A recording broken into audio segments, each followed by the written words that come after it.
I lost my baby, and I would never get him back. I would never get him back. Welcome to another episode of J Inclusive. Please share, like, comment, subscribe, and set your notifications on so you are alerted every time I upload. Just before 2:30 Friday afternoon, Marion County Sheriff's deputies were called to the Petro gas station on Highway 318 and I-75 in Reddick about a shooting. When we responded, we found an adult black male suffering from a gunshot wound. Marion County Fire Rescue came and transported him to the hospital where he did succumb to his injuries. When the Major Crimes Unit got on the scene, there were still witnesses who shared information about the shooting. Investigators also found a shoe on the ground by one of the pumps. They were able to find out that the victim and the person of interest had an altercation by the gas pumps, at which point the person of interest did fire upon the victim. It would be several hours later, shortly before 6 o'clock, that the person of interest was caught, detained, and questioned in Jacksonville. That's about an hour and a half from the scene here. The victim's identity is being withheld until next of kin has been notified. Major crimes detectives are still trying to find out what the argument was about that led to this deadly shooting. No one else was hurt. When you fire a weapon in public, you run the risk of hitting an innocent bystander that has nothing to do with your argument. You also have the risk of, with it being a gas station, the bullet hitting one of the pumps and causing any type of explosion, as it is highly. 23-year-old Henry Jonathan Valencia and 17-year-old Nosiah Santos met on Grindr around February 2025. 4 months later, Henry went through Nosiah's phone and found out he had been talking to other men, and he became jealous. When Henry found out Nosiah was with a friend Henry had initially met on Grindr, he went to Nosiah's family's apartment and was upset to find the two together. Mother tells me she was on the phone with her son while he was in the argument here at the gas station. He had called her to come and pick him up. She said she was driving here as fast as she could. She was doing the best she could, but tragically, it was too late when she got here. I was hitting the gas and hitting the gas and hitting the gas, and I felt like the car wasn't even moving. Lydia Albino racing to this Petro gas station on Highway 318. Her 17-year-old son, Nosiah Santos, called her saying he was in an argument with someone he had been dating, and he wanted her to pick him up and bring him home. She says she overheard the argument while on the phone with him. He's telling this man who is older than him, I don't want to be with you no more. I'm only 17. This is too much emotional distress, and my mom's on her way to come get me. And he just kept repetitively telling this man, and this man's like, get in the car, let's go, you have to come back with me. They were on their way to Jacksonville. The Marion County Sheriff's Office confirms Nosiah had an altercation with someone at the pumps around 2:30 Friday afternoon when that person pulled out a gun and shot him. The person of interest was detained in Jacksonville. Nosiah's mom says she was on the phone with her son the entire time. Nosiah's last words were, "Oh, Mom." And that was it. I didn't hear. Everything went silent. I didn't hear nothing on there. And I'm yelling his name, and I'm driving. I'm on 75 and just trying to make it there. And it seemed like I couldn't make it fast enough. When she did get there, she saw what no mother should. He was already laid out at the pump. I couldn't recognize his face. I started asking, is he alive? They wouldn't tell me anything. And that was that. And I lost my baby, and I would never get him back. I would never get him back. The sheriff's office says Nosiah was transported to the hospital, where he later died. His mom says he was the youngest of 5. Now this grieving mother left with a broken heart. He was fun. He was loved by so many people. He was a very loving young man who had all this stuff he wanted to do, and smart like you wouldn't even believe. Oh my God.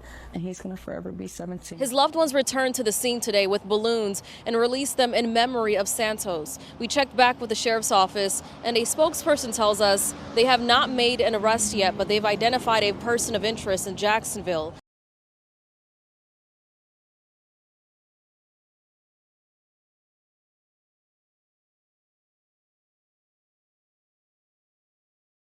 On February 2nd, 2025, 21-year-old Guiderwin Bello Morales and 29-year-old Jefferson Ubila Delgado met George Levin of Chicago through Grindr.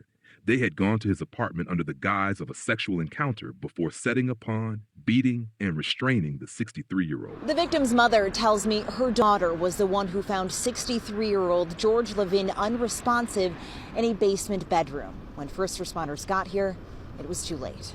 You got a female caller that says she just found her brother tied up in the basement. She doesn't think he's breathing. They're attempting CPR and fires en route. Shortly before 11 p.m. Sunday night, the victim's sister made the gruesome discovery. Her brother, 63-year-old George Levin, was found unresponsive in their 2-unit Norwood Park home near Talcott and Olympia on the northwest side. A homicide investigation now underway following the suspicious death. I was very shocked, and I instantly looked at my husband and I was like, this is not good. We really need to be on alert. Our heads on a swivel. Like, this is just not good for this neighborhood. It's so rare. The victim's family too distraught to speak on camera or share too many details right now. Neighbors worried over what's happened. It's very strange. It's very, very strange. And most of the neighbors here have cameras, so somebody would have caught something, and nothing's been brought up yet. 29-year-old Jefferson Ubila Delgado and 21-year-old Guiderwin Bello Morales remain behind bars tonight, charged with the gruesome slaying of Chicago businessman George Levin. Both suspects were arrested Thursday and appeared in court this afternoon, still wearing street clothes. Multiple sources tell ABC7 the suspects who were charged are migrants. Cook County Judge Will Fahey ordered Ubila Delgado, who immigrated from Ecuador, and Bello Morales, who came here from Venezuela, to be detained after being charged with first-degree murder and felony robbery charges in connection with the crime. The attack happened Sunday night in the 7600 block of West Talcott Avenue on the city's northwest side. Investigators say the 63-year-old interior designer was found by his sister in the family's home. Levin lived in a basement apartment. Authorities say he was found partially clothed and bound with duct tape and electrical cords. He had been gagged with a sock and died of multiple injuries. Sources say the suspects targeted Levin through a social media dating app. An ambush was a part of the attack. After meeting Levin on the app, the suspects convinced Levin to meet. Prosecutors say the suspects' movements were captured by several security cameras, that they were identified by several witnesses, including the victim's sister, along with cell phone pings. Police say after beating their victim and leaving him for dead, the suspects made off with his cell phone and wallet, then racked up nearly $4,100 in purchases. In court, defense attorneys called the incident an unfortunate accident. According to the court, Ubila Delgado was wearing a Department of Homeland Security GPS electronic monitoring device at the time of the crime. Bello Morales was and has been charged with a misdemeanor for attempting to lure a teen girl into his car. Officials say both men have been in Chicago for about a year. They are due back in court on Thursday. On Saturday, September 14th, 41-year-old Justy Stillwell left his home in the late afternoon to meet 40-year-old Robert Tweedley. According to Robert, he knew Justy for a couple of months prior to them meeting. Providing some answers after a disturbing discovery along the Saginaw River in Bay City. I'm Matt Franklin. That breaking news tonight, police have identified the human remains that were found on Wednesday. Authorities say the remains belong to 41-year-old Justy Stillwell. Stillwell was reported missing on Wednesday by his family. Police say that they used fingerprints to identify the body, and they found Stillwell's vehicle at a nearby park. 2 arms and 2 lower legs were found near the Golson boat launch along the Saginaw River. Police are unsure how the body parts got into the river. They say foul play is suspected and believe that Stillwell knew the suspect. Authorities tell ABC 12 they believe the remains weren't in the water for long. It's very preliminary, but we're thinking probably less than 10 days. So fairly recent. Multiple agencies are working on this investigation. No other evidence has been located. And we begin this first at 4 with breaking news. Police announced an arrest and the discovery of additional human remains during the Justy Stillwell homicide investigation in Bay City. Good afternoon, Mid-Michigan. Thank you so much for joining us. I'm Dawn Jones. And I'm Terry Camp. The Bay City Department of Public Safety served a search warrant on Elm Street around 7:45 this morning where they arrested a 40-year-old man. Now, he has not been arraigned yet. At this point, police are not releasing any details on the relationship between Stillwell, who you saw right there, and the suspect, other than they did know each other. Investigators say they have recovered more body parts at another location in Bay City, and at this point, they are not searching for any more body parts. It was last Wednesday evening when a passerby found an arm and a leg along the shoreline of the Saginaw River at the Edward Golson boat launch. Investigators found more evidence when they searched the area. We will pass along more information as it becomes available. The man accused of killing a Bay City Schools custodial worker and dismembering his body was formally charged today. Thank you for joining us tonight at 6. I'm Angie Hendershot. 40-year-old Robert Tweedley faces 2 felonies, including murder. And our Terry Camp has been covering the developments in this brutal murder case. Terry, any more information on what exactly happened? Well, not really, Angie. The criminal complaint states the murder could have taken place 4 days before Justy Stillwell's body parts were being found a week ago, Wednesday. One thing is certain, the Bay City community is relieved that Robert Tweedley will remain behind bars for now. We are all affected by this. A packed Bay County courtroom watched as Robert Tweedley Jr. was arraigned, charged with open murder and dismembering a body. His attorney for the arraignment entered a not guilty plea. The criminal complaint indicates 40-year-old Justy Stillwell may have died as early as September 14th. Family members became concerned as he hadn't showed up at Handy Middle School, where he was a custodial worker. His body parts began showing up along the Saginaw River near a Bay City boat launch the following Wednesday. ABC 12 News has learned there may have been a dispute over a debt inside the Elm Street home where Tweedley lives. There was a confrontation and Stillwell was murdered. Police would later find Stillwell's remaining body parts in another part of the city. Bay County prosecutor Nancy Barushko says Tweedley had a previous felony conviction in the Muskegon area and also indicated that Tweedley has made some admissions to these crimes. Bay County District Court Judge Mark Janer set Tweedley's bond at $1 million. Inside the courtroom, Justy's family members, who did not want to comment. Barbara Knight doesn't know either family, but she says these crimes have stunned this community. This is a horrible thing that has happened here. We all feel unsafe at this point. I have grandchildren, and I'm afraid for them to even be outside playing at this point. She feels a little more safe now and is hoping Tweedley won't be able to post bond. But I'm not comfortable with the $1 million bond. I don't believe he should have a bond at this point. And today we are learning new brutal details. Terry, the friend of Justy Stillwell gave police some really valuable information.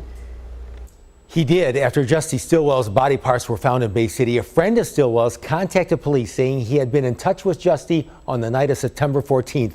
And court papers indicate that's the night Stillwell died. How could this happen? That question has gripped Bay City and mid-Michigan ever since Justy Stillwell's body parts were discovered along the shoreline of the Saginaw River near a boat launch on September 18th. More body parts were found in that same area. Stillwell was reported missing by his family earlier that day as he hadn't shown up for his job at Handy Middle School. After the body parts were discovered, Bay City detectives got a call from a friend of Stillwell's. The man told police that Stillwell messaged him at around 6 or 7 on Saturday, September 14th. Stillwell said he was going to another friend's house. The man also told detectives that Stillwell used the dating app Grindr. Users can see where other users are located, and the friend said he could see Stillwell was in proximity of another user with the handle Board.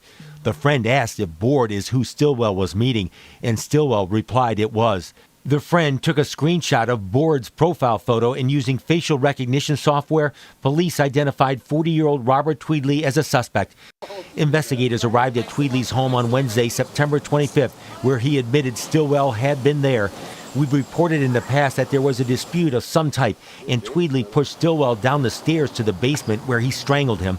Tweedley had difficulty getting Stillwell's body up the stairs, so he went to the Bangor Township Walmart to buy rope to pull the body upstairs. But when that didn't work, Tweedley went back to the store to buy an axe. Breaking news, the man accused of murdering and dismembering Justy Stillwell has been found competent to stand trial. Bay County's 74th District Court has confirmed Robert Tweedley will be back in court March 21st for a settlement conference. 23-year-old Caleb Scott Anderson was a ticking time bomb. He had thoughts of murdering someone since the age of 14. Quote, "I just always wanted to kill somebody." Authorities say that he also told them he always thought about using Grindr to kill people. He thought it would be the smartest way if you didn't know someone. And sadly, several people would suffer at his hands. Thanks for joining us tonight. The Michigan man serving life without parole for a murder in Alabama, now sentenced today in a Brown County courtroom for a different murder. We first told you about Caleb Anderson's tri-state crime spree back in August of 2022. Today, he is sentenced for the death of 65-year-old Patrick Ernst of Green Bay. Brittany Schmidt has the latest on Anderson's sentencing. Convicted murderer 25-year-old Caleb Anderson is ushered into a Brown County courtroom Monday for the murder of 65-year-old Patrick Ernst. State of Wisconsin versus Caleb Anderson. Anderson's crime spree started in Upper Michigan when he attempted to assault a teenage female runner. He then came to Green Bay and met Ernst via a dating app. Ernst was found brutally murdered in his West Side apartment. After that, Anderson took Ernst's vehicle, drove to Alabama, and killed 50-year-old Dwight Dixon. Anderson is already facing life in prison without the possibility of parole for Dixon's murder. The state decided to extradite Anderson back to Wisconsin for 2 reasons. A, we have a different victim. We have a victim's family who deserves to know that this individual and this defendant is held accountable for what they did in the loss of their loved ones. But B, as we've learned with other cases, you never know what can happen to a sentence. You never know if there's a law change in Alabama. You never know if for some reason there would be a problem with that conviction or that sentence. So it was important in this case to make sure that Mr. Anderson was held accountable. The victim's family did not wish to speak, but instead, Brown County Judge Thomas Walsh took a moment to read the victim's statement.